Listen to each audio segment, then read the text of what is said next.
Avis vascular centre మన దేశంలోనే the best varicose vein hospital. నమస్తే రమగారు. నమస్తే జయ. రమగారు, మనము మొక్కులు మొక్కుకుంటూ ఉంటాం ఏ సమస్య వచ్చినా. ఈ విషయం మీద చాలాసార్లు మాట్లాడుకున్నాం, కానీ ఇంకొక చిన్న క్లారిఫికేషన్. మొక్కుకున్నప్పుడు ఫర్ ఎగ్జాంపుల్ మా నాన్నగారికి బాగుండాలి, లేకపోతే మా తాతగారు బాగుండాలి, ఆరోగ్యం ఏదో క్షీణించిందని మొక్కుకుంటాం. పాపం వాళ్ళు పైకి వెళ్ళిపోయారు అనుకుందాం. సో ఆ మొక్కుని తీర్చుకోవాలా? ఇలాంటి డౌట్స్ వస్తూ ఉంటాయి రమగారు. ఒక్కొక్కసారి కొంతమందికి కోపం కూడా వస్తుంది. ఎందుకంటే నేను ఇంత చక్కటి ఇంత ఇలా కోరుకున్నాను, ఇది చేస్తానన్నాను, ఆ కోరిక నెరవేరలేదు, కాబట్టి నేను ఎందుకు చేయాలి అలాంటి ప్రశ్నలు కూడా వస్తూ ఉంటాయి కదా. ఇది అందరికీ వచ్చే డౌటే జయ. నా మొక్కు తీరకపోయినా, అంటే నా పని అవ్వకపోయినా నేను ఏమన్నా సమర్పించాలా అని ఉంటుంది. సమర్పించాల్సిందే జయ. అంటే అప్పుడే పరిగెత్తుకుంటూ ఇచ్చేయకపోయినా ఏదో ఒక సందర్భంలో దాన్ని మనం ఏది చెప్పామో అది ఇవ్వాలి. అంటే ఆడిన మాట తప్పకూడదు. అంతేగా రమ్మగారు. అంతే, ఆయన తెప్పాడుగా అనిపిస్తుంది మనకి. ఇప్పుడు ఎలా అంటే ఇవాళ ఏదో చాలా సీరియస్ అయింది, ఈ గంట గట్టెక్కితే అదేదో చేస్తామన్నాం, ఇవాళకి గట్టెక్కింది, 5-6 రోజుల తర్వాత పోయారు. ఆ రోజుకి గంటెక్కినట్టే కదా. అదేలే, మనం మొక్కున్న మొక్కులో ఒక క్లారిటీ, దాన్ని ఆలోచించుకోవాలి ఎప్పుడు కూడా. తీర్చాలి. సాధారణంగా మా పని అవ్వలేదు అయినా తీర్చాలా, అయినా గుడికి వెళ్ళాలా అంటే నువ్వు మళ్ళీ ఇంకోసారి గుర్తు చేసి, నాయన నేను అలా అడిగాను, నువ్వు నాకు ఆ పని చేసి పెట్టలేదు, కానీ నీ మొక్కు తీరుస్తున్నా, ఇక ముందు నన్ను చూసుకో అని అడగచ్చు. ఏమైనా మరీ మీరు పెద్ద మొక్కులు తీర్చలేనంత పెద్ద మొక్కేసుకుంటే మనం చెప్పగలిగేవి లేవనుకో. అయితే దీని మీద ఒక కథ ఉంది జయ. కథలు కూడా ఉన్నాయి. ఒక చిన్న కథ.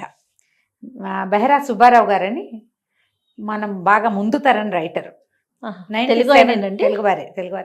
ఎందుకు మనకి రమ్య బెహరా అని లేదా, అలాగే ఈ బెహరా వీళ్ళు ఈ బహుశా నేను అనుకోవటం ఈ వైజాగ్ ఆ ప్రాంతం వాళ్ళు వెనక్కి మన ఆంధ్ర లోపల ప్రాంతాల్లోకి వచ్చి తూర్పు వైపు నుంచి, అంటే ఉత్తరాంధ్ర నుంచి ఉన్నవాళ్ళు. మేబీ వాళ్ళ ఇళ్లలో ఈ ఇంటి పేరు ఉంటుంది, బెహరా అనేది వాళ్ళ ఇంటి పేరు, తెలుగువారే. అయితే ఈ సుబ్బారావు గారు చాలా కథలు రాశారు. అప్పట్లో పత్రికల్లో వాటిలలో పడేవి, కొన్ని నవలలు కూడా ఉన్నాయి. వారి అబ్బాయి ఆ దొరికిన కథల్లో అప్పుడప్పుడు వాళ్ళ నాన్నగారు రాసినప్పుడు పత్రికల్లో పడ్డవి, అక్కడ ఇక్కడ పడ్డవి, ఎవరి దగ్గరైనా ఉన్నవి, అవన్నీ కలిపి ఒక 73 కథల్ని సేకరించి మధ్యతరగతి మందహాసం పేరుతోటి ఒక పుస్తకం వేయించారు. మధ్యతరగతి మందహాసం. వీరు రాసిన కథలన్నీ కూడా ఇంచుమించుగా అన్ని మిడిల్ క్లాస్ లెవెల్ స్టోరీసే. తెలుస్తుంది కదా, మధ్యతరగతి పేరే అట్లా పెట్టారా. అన్ని కథలు ఇంచుమించుగా ఏదో ఒక సంఘటనని చూసి ఇన్స్పైర్ అయ్యి రాసినవే. ఒక జరిగిన విషయం, ఒక తెలిసిన విషయం, వారెవరిదో విషయం, గవర్నమెంట్లో వచ్చినటువంటి రకరకాల మార్పులు, ఉద్యోగుల యొక్క అనుభవాలు, కుటుంబాల్లో వచ్చే అనుభవాలు, వాటి మీద నుంచి తీసుకునే రకరకాల కథలు రాశారు. ఇటీవల నాతో మాట్లాడి ఆ పుస్తకం నాకు పంపించారు. రాధిక గారిని, వారి కజిన్, ఆవిడే తెచ్చిచ్చారు ఆ పుస్తకము. ఈ కథ ఇప్పుడు నేను చెప్తున్న కథ చాలా రోజుల క్రితం నేను చదివాను ఎక్కడో, లీలగా నాకు గుర్తుంది. పుస్తకం తిరిగేస్తుంటే ఆ కథ కనపడింది అనమాట. మనం ఈ మొక్కుబళ్ళ విషయం వచ్చినప్పుడల్లా ఇలాంటిది ఒక కథ చదివానే అని గుర్తుండేది నాకు.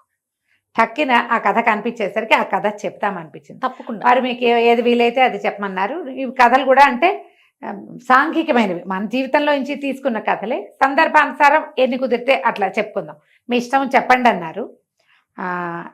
ఈ కథని ఎట్లా చూపిస్తారంటే, ఒక భార్య భర్త, తల్లి, పెద్దావిడ, పిల్లలు. ఆయన భాస్కరం ఆయన పేరు. ఆయన ఇంటికి వచ్చేసరికి అలా పిల్ల 5-6 ఏళ్ళది, కాళ్ళకి పట్టీలు పెట్టుకుని కనపడుతుంది. గజ్జలు కలకలాడుతూ నాన్న బాగున్నాయా అంటుంది. పిల్లని సరికి ఆశ్చర్యపోతాడు ఆయన. మామూలు సింపుల్ వాళ్ళు, చూసి ఖర్చు పెట్టుకోవాల్సిన పరిస్థితులు ఉన్నవాళ్లే. ఆయనకి తెలియకుండా భార్య దగ్గర చాలా డబ్బులు ఉండే అవకాశం అయితే లేదు. పట్టీలు 100 రూపాయలైనా లేంటే రావు. ఆ కాలం 100 రూపాయల కాలం అనమాట. 100 అంటే ఇప్పుడు ఏమొస్తుందమ్మా, 100కి వెండి 1,00,000 రూపాయలు అయింది. 100కి కిలో వెండి, ఇంకా పెరిగింది, 1,00,000 పైనే. అయితే ఈ పట్టీలు ఎక్కడివి ఏమిటి అని అడిగితే, ఆ పిల్ల ఎదురింటి వాళ్ళ అమ్మగారు ఏం చెప్పారంటే, ఎదురింటి ప్లేటర్ గారు అమ్మాయి పట్టీలు చూసిన దగ్గర నుంచి పిల్ల గొడవ పెట్టేస్తోంది, దాని సరదా తీరుతుంది, ఇంకా పిల్ల ఇంకా ఆడుపడుతూ పాడుతున్న పిల్ల సరదా తీరుతుందని చేయించమన్నాను అన్నారు అమ్మగారు. సరే, ఎక్కడి నుంచి చేయించింది అది ఆయన డౌట్. ఇంతకుముందు పెళ్ళిళ్ళప్పుడు దొంగవేలం గిన్నెని, తర్వాత ఏమో ఉత్తర జంధ్యాలని వివాహాల్లో ఇస్తారు, జరుగుతాయి. ఈ వస్తువులు అన్ని 4 కలిపి వేసి తీసుకున్నామన్నారు. వాటికి ఎంత వస్తుంది? ఈ పట్టీలు 4-5 తులాలైనా లేందే రావు. అవెంత ఉంటాయి? అనేసరికి భార్య కాఫీ పట్టుకొచ్చి ఇచ్చింది. పెళ్ళి లోపల నాన్న అక్కడ షాపులో బోర్డు ఉన్నాయి, నా గొలుసులు అవి ఇవి కొనిపెట్టవా నాకు అవి కూడా అని అడుగుతున్న పిల్లలు అట్లాగే అడుగుతారా. ఆవిడ అటు ఇటు మా సర్ది కాస్త కాఫీ తెచ్చిచ్చి మీ నాన్నగారి ఉద్ధరిని కూడా వేసేసాను అని చెప్పేసరికి కోపం వచ్చేసింది అతను. నాన్నగారి గుర్తు అది ఉంటే దాన్ని వేసేస్తావా అనేసరికి వాళ్ళ అమ్మగారు సవరిచ్చారు. అది కాదు లేరా, పిల్ల సరదా పడుతోంది, ఏముంది ఉద్ధరణ ఉండి ఉద్ధరించేది పాతబడిపోయింది, నేనే వేయమన్నానులే అని ఆ కొడుకు కోడల్ని మీద కోపం వచ్చింది అతనికని వేయమన్నారు. నాన్నగారికి పంచపాత్ర ఉద్ధరణ ఉన్నాయి. పంచపాత్రనేమో చెల్లెల కొడుక్కి అన్నప్రాసనకి గిన్నె ఏదో చేయించారు. మీ చెల్లెల కొడుకు ఇచ్చినప్పుడు లేనిది నా పిల్లకి పట్టీలు చేస్తే వచ్చిందా అన్నట్టుగా మాట్లాడింది భార్య. ఏం చేయాలో తెలియలే. నాన్నగారి జ్ఞాపకార్థం ఆయన రోజువారీ వాడిన వస్తువు అట్లా లేదనుకుంటే బాధగా ఉంది. అక్కడ ఇక్కడ పడిపోవటం తప్పిస్తే ఏముంది, అది ఎవరు వాడుతున్నారు? ఒట్టి ఉద్ధరణ అంటే ఈ పంచపాత్ర తెలుసు కదా, ఏమంటారు, దేవుడి దగ్గర నీళ్లు పెట్టుకునేది లేదా సంధ్యావందనం చేసుకోవటానికి వాడేది. అందులో పెట్టే స్పూన్ లాంటి దాన్ని ఉద్ధరణ అంటారు. ఆ ఉద్ధరణ సరే ఊరుకున్నాడు. సరేనన్నాడు. ఇంకేం చేశాడు, పిల్ల కళకళలాడుతూ తిరుగుతోంది. 2 పూటలు గడిచినాయి. గడిస్తే ఏమైంది, అమ్మ తిరుపతి వెళ్దాము అన్నాడు.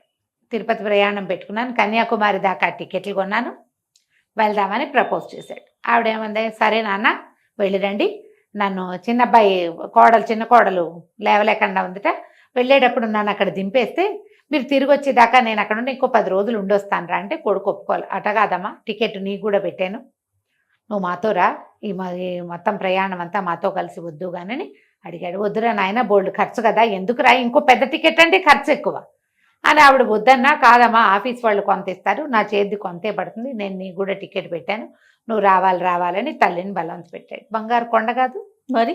సరే తీసుకెళ్దాం అనుకున్నారు. ఆవిడ సరే కోడలు కూడా రండి అత్తయ్య గారు, పిల్లల్ని చూసుకోవడానికి వీలుగా ఉంటుంది, పెద్ద ఆవిడకి 4 చూపించినట్టు ఉంటుందని ఆ అమ్మాయి కూడా అడిగింది. భాస్కరన్ తల్లిని ఒప్పించాడు. ఆవిడ ఒప్పుకుంది. సరే సామాన్లు గీమాన్లు అన్నీ సర్దుకున్నారు, ప్రయాణానికి ఏర్పాట్లు చేసుకున్నారు. అప్పటి కాలంలో ఇప్పట్లాగా మనం టింగురంగా మనం వెళ్ళిపోవటంలా ఎక్కడ పడితే అక్కడ తినడానికి, వీళ్ళు చక్కగా ఏమన్నా పిల్లలు తినడానికి, రైల్లో తినేందుకు, అక్కడ తినడానికి అవి ఇవి జంతికలు చేగోడీలు చెక్కిలాలు చేసుకున్నారు అత్తా కోడలు కలిసి. సామాన్లన్నీ సర్దాక భాస్కరం ఏమిటో వెతుక్కుంటున్నాడు. ఏంటి వెతుకుతున్నావు అని అడిగేసరికి నాన్నగారి వెండి కడియం ఉండాలి కదా, అదేది అని అడిగాడు. ఈ కడియం ఏమిటి? ఎవడ మెల్లిగా భార్యకి ఏం చేయాలో తెలియలా ముందుకు వెనక ఆడి, అది పిల్లకి పట్టీలకి డబ్బులు చాలలేదు, వెండి సరిపోలేదు, మీ నాన్నగారి కడియం ఎట్లాగో లోపల పడింది కదా అని అది వేసేసాను. అతనికి ఎంత దుఃఖం వచ్చిందో, ఎందుకంటే అది మొక్కుబడి కడియం. ఆ మొక్కుబడి ఎప్పటిది? ఈయన భాస్కరం వాళ్ళ తండ్రి ఓ చిన్న ఉద్యోగి, స్కూల్ మాస్టర్ గాను ఏమో ఉండేవారు. అయితే 3 పిల్లలు ఉన్నారు వాళ్ళకి. 3 పిల్లలు. ఆ రోజుల్లో ఏమి జీతాలు, ఆయనకి టైఫాయిడ్ వచ్చింది. టైఫాయిడ్ వస్తే పరమ తీవ్రంగా వచ్చింది. వచ్చినప్పుడు తల్లి ఈయన దక్కితే వెండి కడియం వేయిస్తానని మొక్కుకుంది. ఆ వెండి కడియం ఏమిటి, మన ఒంటి మీద పెట్టుకుని మనం తిరుపతి వెళ్ళినప్పుడు కడియం ఒంటి మీద నుంచి తీసి వేయాలి. వెంకటేశ్వర స్వామి కడియం అని వేయిస్తారు. వెంకటేశ్వర స్వామి చెవి పోగులు కూడా చేయిస్తారు. అట్లాగే ఆ కడియం మొక్కుకునే నాటికి ఈ భాస్కరానికి 15 ఏళ్ళు. ఇతనే వెళ్ళి సొనార్ దగ్గర కూర్చుని తండ్రి గారి చేతికి కడియం చేయించుకొచ్చాడు. ఆ కడియం మొక్కుకుని గుళ్ళో చూపించి దేవుడి దగ్గర దీపారాధన చేసుకుని, ఆ పూట చలిమిడి దీపారాధన చేసి అది పెట్టి ఆ తర్వాత చేతికేస్తారు. ఆయన చనిపోయేదాకా ఆయన చేతికే ఉంది. తర్వాత కాలంలో టైఫాయిడ్ తగ్గిపోయింది, కానీ తిరుపతి వెళ్ళటం సాధ్యపడలే. ఖర్చు వ్యవహారం, 3 పిల్లలు ఉన్నవాళ్ళు ఆ రోజుల్లో వెళ్ళలేకపోయేవాళ్ళు. తర్వాత ఆయన మరణించారు. మరణించినాక ఆయన్ని చీతి మీద పెట్టాక ఇతనికి గుర్తొచ్చింది, మా నాన్నగారి ఒంటి మీద కడియం తీయాలని అబ్బాయి అడిగితే వాళ్ళందరూ ఏమన్నారు, అయ్యో ఇంకేం లేదు నాయన, ఇంకేముంది మొక్కుబడి కాదు, అది మొక్కుబడి కడియం, మా నాన్న మొక్కు నేను తీరుస్తాను అని చెప్పి సంస్కారం జరిగే సమయంలో కడియం తీసి తెచ్చుకున్నాడు వెనక్కి మొక్కు తీర్చడానికి. ఎంత దుఃఖం వచ్చిందంటే, అయ్యో నేను తిరుపతి వెళ్తూ కూడా మా నాన్న మొక్కుబడి తీర్చలేకుండా అయిపోయానే. సరే ఇంకేమైతే తల్లి కొంచెం సవరించింది. భార్య ముందు భయపడింది కానీ మెల్లిగా ఊరుకుంది. ఇతను కూడా మనసు బిగపట్టుకున్నాడు, ఆ దుఃఖాన్ని అణుచుకున్నాడు. వెళ్ళారు తిరుపతి. బ్రహ్మాండంగా దర్శనం అన్నీ అయినాయి. తల్లి వీళ్ళు ఏమన్నారంటే, తల్లిను భార్య అటు ఇటు కాస్త బయటికి వెళ్తూ పిల్లని జాగ్రత్తగా చూసుకోండి, కాళ్ళకి పట్టీలు ఉన్నాయి జాగ్రత్త అన్నాడు. సరేనన్నాడు. అయిపోయింది. దర్శనానికి వెళ్ళారు. ఆల్రెడీ అంతకుముందు మొక్కుబళ్ళు పిల్లలకి బాగుండనప్పుడు ఓ 100 రూపాయలు మొక్కుబడి కడతాంగా, మనం ముడుపులు కట్టి పెట్టుకుంటాం. అవును 100 రూపాయలు ముడుపు కడతాం వెంకటేశ్వర స్వామి పేరు మీద, 100 కట్టి 10 కట్టి 5 కట్టి, పిల్లల పుట్టు వెంట్రుకలు తీసినప్పుడు ముడుపు కట్టి, ఏవైనా శుభకార్యాలప్పుడు ముడుపులు కడతారు. తెలుగునాట అంతా అన్ని ముడుపులతో పాటుగా ఒక పేపర్ పొట్లం కూడా వేసాడు అందులో ముడుపులో. వేస్తారు కదా మన ఏమంటారు శ్రీవారి హుండీలో వేశారు. దండ పెట్టుకున్నారు. ఏడుకొండలవాడ తండ్రి ఏనాటి మొక్కుబడు ఇప్పటికి తీర్చుకున్నాను ఆయన, నేను దర్శనం చేసుకున్నాను, కరుణించవని పరిపరి విధాలు దండాలు పెట్టుకున్నారు. బయటకు వచ్చారు. బయటకు వచ్చాక చూసుకుంటే పిల్ల కాళ్ళకి పట్టిల్లు. అయ్యో అయ్యో ఎక్కడో పోయినా ఎక్కడ తిరిగామని గోల పెట్టేశారు తల్లి భార్య ఇద్దరు. ఇక కాసేపు అటు ఇటు వెతికాక ఏమన్నట్టు గోల పెట్టద్దు భారతి, పట్టిలేగా కొండ దిగ్గానే కొనిపెడతా నీకు, కొండ దిగగానే కొంటాను, తిరుపతిలోనే కొంటా, ఏడవద్దు నువ్వు, దేవుడికి ఇచ్చేసానని అనుకోండి అందరూని బలవంతంగా చెప్పించాడు. దండం పెట్టుకుని కొండ దిగేశారు. వెనక్కి తిరిగి మా నాన్న మొక్కు తీర్చాను, కడియన్ రూపంలో కాకపోతే పట్టీల రూపంలో తీర్చాను తండ్రి అని దండం పెట్టుకున్నాడు. అది నాన్నగారి ఉద్ధరణ, తన పెళ్లికి వచ్చిన చిన్న చిన్న వస్తువులు, నాన్నగారి కడియంతో సహా అసలుకి వడ్డీ వేసి నీకు సమర్పించేశాను, నన్ను క్షమించమని దండం పెట్టేసుకున్నాను. ఇంటి కిందకి వెళ్ళి పట్టీలు కొనుక్కున్నారు. అయిపోయింది కథ కంచికి. మనం ఏం చేసినా భగవంతుడు మన దగ్గర నుంచి తీసుకోవాల్సింది తీసుకుని తీరుతాడు అంతే. యూనివర్స్ చూస్తూ ఉంటుందమ్మా. నాకు ఈ కథ ఎంతో నచ్చింది, ఎప్పుడో చదివా నేను. ఇది నాకు గుర్తుండి ఎవరింట్లోనో ఒక పత్రిక తిరిగేస్తుంటే కనపడింది జయ, చదివిందే. కానీ నేను కర్తకర్మ క్రియ మర్చిపోయి ఏదో లీలగా జ్ఞాపకం ఉంది. ఈ మధ్యతరగతి మందహాసం పుస్తకం వల్ల అందులో కనపడింది, చూసి ఈ కథ ఇవాళ చెప్పేశాను. చాలా చాలా బాగుంది కదా కథ. చాలా సంతోషం గారు, చాలా బాగుంది. నమస్తే. నమస్తే జయ.